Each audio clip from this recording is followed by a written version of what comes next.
To Pulling Shots. I'm Sam, and this is Gary. Yeah, Gary, son.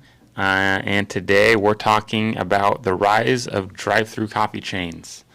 It looks like Seven Brew and what's the other one? Black Rock Coffee out of Arizona making some headlines. And Dutch Brothers is always kind of up there. Oh yeah. Yeah, Seven news. Brew. They're out of Arkansas, aren't they? Yeah. Yeah, I remember that. I was going to bring it up later, but I'll bring it up later. Seven Brew. They just kind of reshaped the coffee industry a little bit. I feel like they just took long lines, inexperienced or just kind of blah baristas, up charges for everything that people. Well, they totally have. And then they just built a whole brand around it, and they've just been exploding. It looks like. They have. You take a look at what Seven Brew has done, what Black Rock has done. Seven Brew, I think they're out of Oregon. Black Rock's out of Oregon. Seven Brew's out of Arkansas. No. Scooters, they're out of Nebraska. They've all rifled up to the front for it. They're all doing an amazing job. It's the new concept. It has momentum. Yeah. It has community involvement. They love it. These companies are doing a phenomenal job. Yeah, it's crazy. So just some real quick statistics. Seven Brew, 2022, they grew from 14 stands to 180 by the end of 2023. So in 2 years, they grew is that 2,000? No, not 2,000%. 14 to 180 in 2 years. Oh, that's a lot. And they just hit 500 about a week ago. Made news doing that. Mm-hmm. It's phenomenal growth for a small company, for a small startup. Yeah, it's crazy. Are they public? I think that's what the news is. They're going. When a company goes that fast, the news can't keep up with them. So everything you're reading is already dated. I know they went. I don't know if public, but they sold a ton of shares. Yeah. They sold like 3 state regions to investors. Investor groups, yeah. So I don't know if they went fully public, but that's what they're doing now. So they're expecting a lot more growth going that route. So their typical store size is 500 square feet with double drive-thrus. And something interesting, 92% of their transactions are tied to a loyalty or customer identification, usually through a phone number. Oh, that's bigger than it's a lot larger than ours, isn't it? Yeah. It sounds like if those numbers, the numbers move so fast with these startup companies, I don't know if it's accurate or not. That seems high, but it could very well be. I don't think Starbucks is that high. I don't think so, but I think it's just their phone number. They just, hey, can I get your phone number? And then I actually looked it up. Their head of marketing, I don't have their name, but they tie everything back to that number. So your order preferences, they kind of have like a algorithm sort of says what they usually order, how often they order it, what they sort of try occasionally. So they have a whole like POS system developed around identifying customers. And it just follows the algorithm. Well, note to self, you can, even if you don't have a POS system that does that, getting the customer's phone number if they're willing to give it to you. In a coffee house, they're more likely to. Yeah. Or a drive-through. So getting a phone number is critical. Also, just restaurant chains, period, they are the fastest growing in America right now, in the top 500. Is that Black Rock or Seven Brew? That's Seven Brew. Wow. Okay. Black Rock, they're out of Oregon. They were a small roaster a few years ago, it looks like, but they're, I think they went public. Looks like they went public and are just expecting some massive growth as well. They have $1 billion valuation. That's so when did you say they started? When did Black Rock start? They've been around for a while. Looks like they've just been growing the last 5 years. Okay. I thought they were maybe middle 2000s just from my travels. I don't think I've ever been to a Black Rock. I don't think so either. We'll bring up Dutch Brothers. They we've both been to a couple Dutch Brothers. Not I a ton. have. I have. I know I was at one at Roseburg, Oregon. I know that for sure. But yeah, they've been there they kind of started this. I feel like they kind of paved the way for Seven Brew. I think so. When you look at it, it's phenomenal. That concept, that fast drive-through concept. We always thought, Starbucks said the neighborhood store. It's a gathering spot, and so we all believed that, and it did that. And what was true then might not be as true now. Yeah. I know Starbucks are designing stores a little simpler. But then they just said that they're going to have their next stores are going to have more seating. So yeah, it's kind of hard to tell. It seems really like is a kind of a gap there. Like, could you ever see we actually looked it up. No Starbucks is drive-thru only right now. They all have seating, or they're only walk-in. Well, there are some, because I remember when we first opened our first drive-thru early 2000s.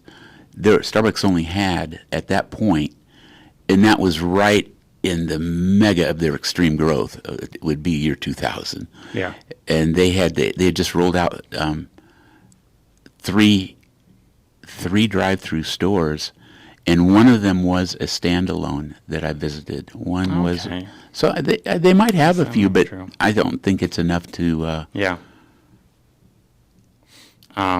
Yeah, so I guess when you first saw a Seven Brew here in town, what stood out to you compared to a traditional coffee shop? The blue. Yeah. The blue neon. Yeah. Neon really pops, and their store design, the way they focus so much on their drive-through. You look at all the curbing it's set up for efficient drive-through. Yeah. And the people standing outside ready to take your order. Very impressive. Yeah, they do a good job. Yeah, I would say the drive-through, this is the concept, having a door, there's no window. They got a big sliding door to get drinks in and out. Oh, they don't even have a drive-through window? Yeah, someone always outside. If it's hot, they got like air conditioners out. If it's cold, they got the big space heaters and everything, but they're always out there. It's They're amazing. Always playing music, and they always have an amazing concept. Yeah, they do. I always get high energy people. Yeah. Yeah. Well, how do you think they grew so fast? It's amazing because Seven Brew started out of Arkansas. Mm-hmm. They just had phenomenal growth. I think the way they grew so fast is, I just I was thinking about this, and maybe. They looked at Chick-fil-A, and they seen what Chick-fil-A has done. Just feel like that. They're totally friendly. They hire highly qualified people. They are standing outside like Chick-fil-A. They've created a fun brand that just has so much momentum right now. Yeah, that's kind of what I thought of too. They kind of with that people standing outside. They got the big walkout door at some of the new Chick-fil-A's. Yeah. They got just a ton of high energy, really friendly employees, and just a really great product. And I think with both of them, no one's going to these places because it's the best product, I guess. Like no one's going to Seven Brew because it has the best coffee.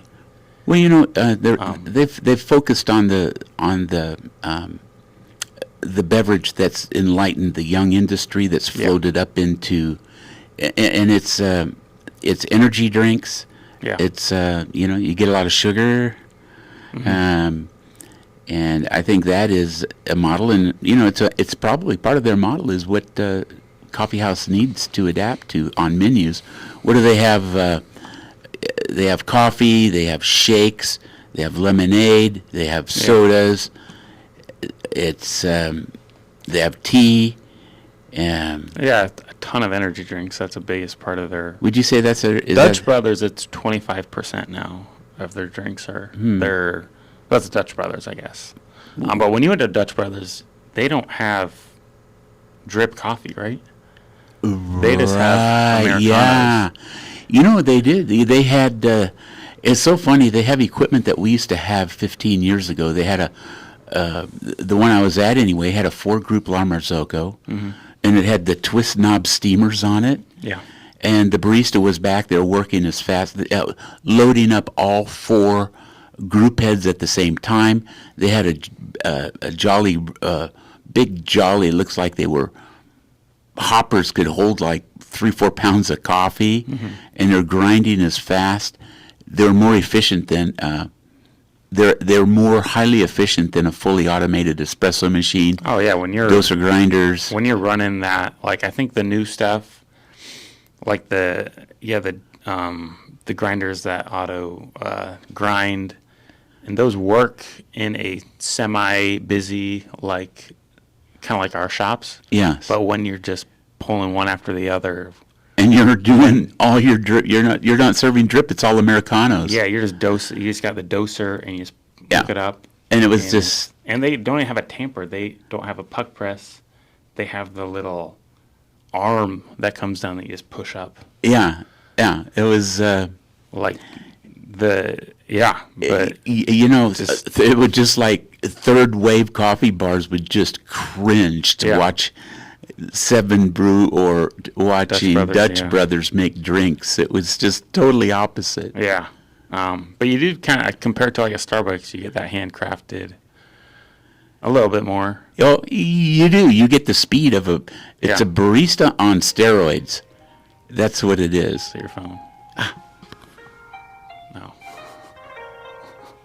Thanks. You're all good. Yeah. Do you think this, so I guess next question, how sustainable is a drive-thru only model long term? Like 10 years from now? 10 years from now, they'll still be there. Yeah. It's just getting going. Yeah. I think so too. We're at the infancy of what they're going to see. Yeah. Yeah, I guess to go along with that, that is going to be the competitive industry to be in. Like to have a drive-thru, you need like an A location. Right. Like I just saw actually a short video on Jimmy John's. He had to pick B and C locations. So to counteract that, he had like the drive-through delivery, or like the delivery aspect, like freaky fast delivery. Yes. So almost to go along with that, like a small cafe, a local independent coffee shop. What do you think like that? If they can't afford an A location on the corner, how do you think they compete? They compete. Outstanding customer service. Yeah. With the owner present. That's how you compete when you're small. You have 1 or 2 stores. The owner's bouncing maybe back and forth. The owner's present, or his influence is felt through his employees. Yeah. That's how companies like us. Oh my! That's how customers like us are going to compete. Yeah. Sorry. Yeah, that's what I was going to say. That's how businesses like us are going to compete. Yeah, customer service and just that local feel. You can't. I mean, they can compete on every other level, but that's one thing they can never have is that local sense and an owner present. And well, it'll be fun to watch and see what happens with this new model of Starbucks that's going in. If they're going back to a more environment-friendly indoor service. You read something, you don't know how true it is. It's you have a reporter writing what she hears from somebody talking, and we'll have to see how that shakes out. I can't imagine they flip like that. Yeah, it does kind of feel like Starbucks is trying to find themselves again, though. Like where a Seven Brew and a Dutch Brothers, they just have the cultivate kindness. And then Dutch Brothers has something similar, but it's just, and then they're not trying to compete or release these new menus that get a ton of attention. They're just kind of consistent in what they're doing, their branding. Where it's like Starbucks just a week ago, they have these protein drinks. Yeah. Like protein milk, protein cold foam. A year or two ago, they had like their Café Olays, which were like made with olive oil. and then they had like their macchiato they started doing a year ago. Okay. So they're kind of, I know they're going through a whole change trying to go, just find that third place mentality again. Maybe, But we'll see what happens. Starbucks has the,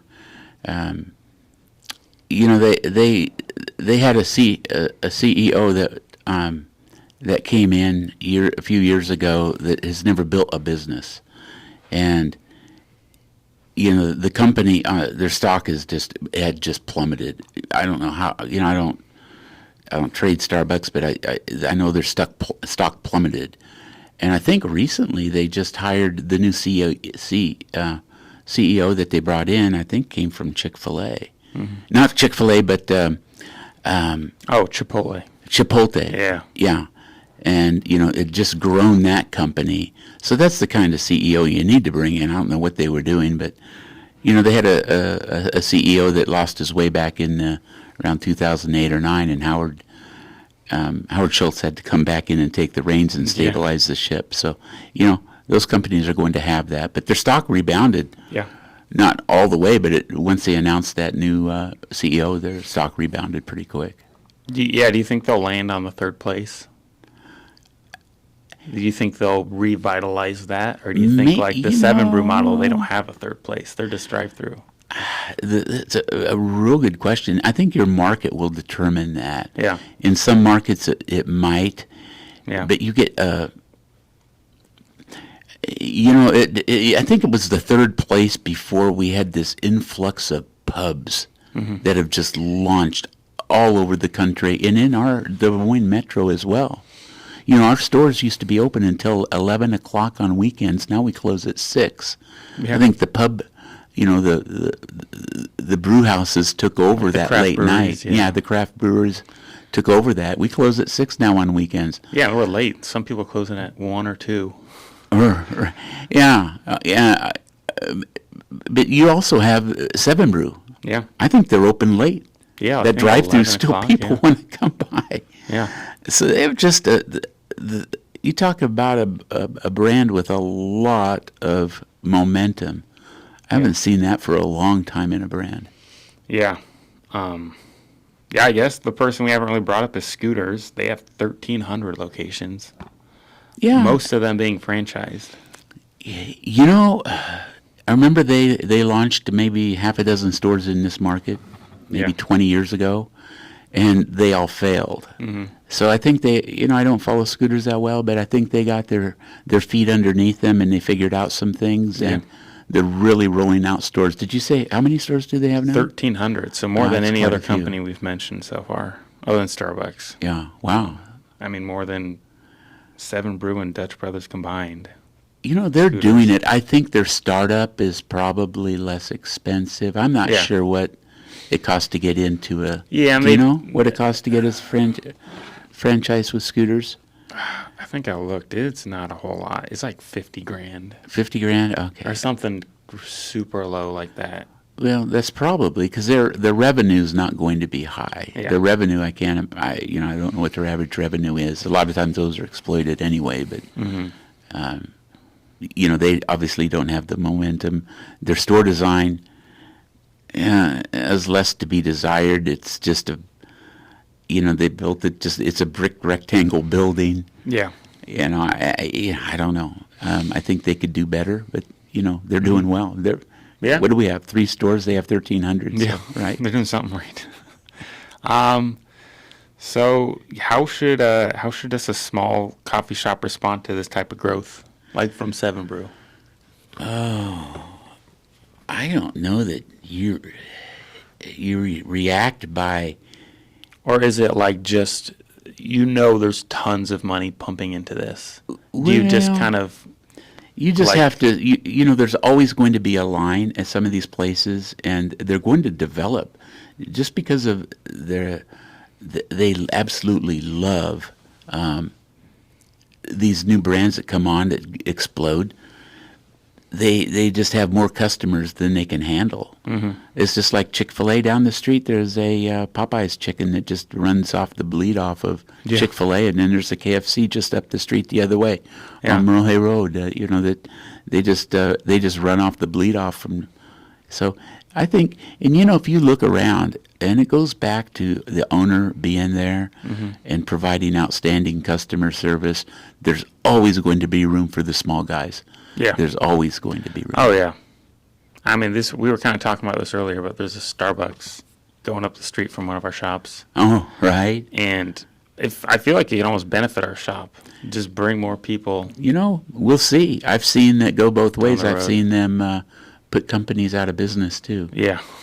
But I don't know. I see, we have a friend that has a coffee house in a suburb of Des Moines that's had at least a half a dozen Caribou, Two Starbucks. Two Starbucks. Those are Dunn Brothers that came in. Yeah, Dunn Brothers. Yeah. Caribou across the street. And then another one. They have a Hyper Bar and a Starbucks that went down the street south of them. Seven Brew. Seven blocks, yeah. So and they've done it. And they got a scooters. I would say within 2 mile radius of his store. He started with none of them being there, or one maybe, and now he has 6, 7 competitors, and he's still doing well. Mm-hmm.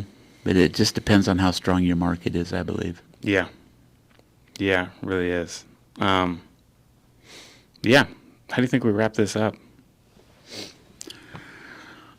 Well, I think as long as people are, you stick to what you understand. At the end of the day, you stick to what you understand, and you don't let your money or your ego determine what you attempt. Mm-hmm. And, just to continue to provide outstanding customer service. There's always going to be room for us. I'm glad we're diversified. Mm-hmm. It helps to be in, having different playing fields where we can sell coffee and provide customer service other than just retail, which is a benefit to us. Mm-hmm. But I think long term, you take a look at what Starbucks did back in. You take a look at this number. We survived back when Starbucks came into town. There was one coffee store opening up every month for 3 years. 40 stores opened up in 3 years. And we held firm and maintained our marketplace. I don't know that we maintained our market share, pretty close. But Starbucks, they rolled out, you take a look at Seven Brew, you take a look at, it's Blackrock, and then you take a look at scooters, and you look at how fast all these, we think they're super fast, but it's like in the golf, in golf world, it's like people comparing, if you compare Starbucks to these people, it's like in the golf world, somebody comparing themselves.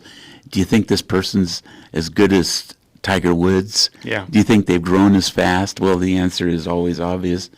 You take a look, Starbucks was rolling out in the 90s and 2000s, about a 10-year span. They were rolling out 3 stores per day. Yeah. That's if I remember the numbers, I knew them back then, but I think they rolled out from, say, 1995 to 2005, they rolled out over 10,000 stores. Yeah. 10,000 stores in 10 years. That's 1,000 a year. That's 3 a day. Yeah, for 10 years. But, that is phenomenal market growth.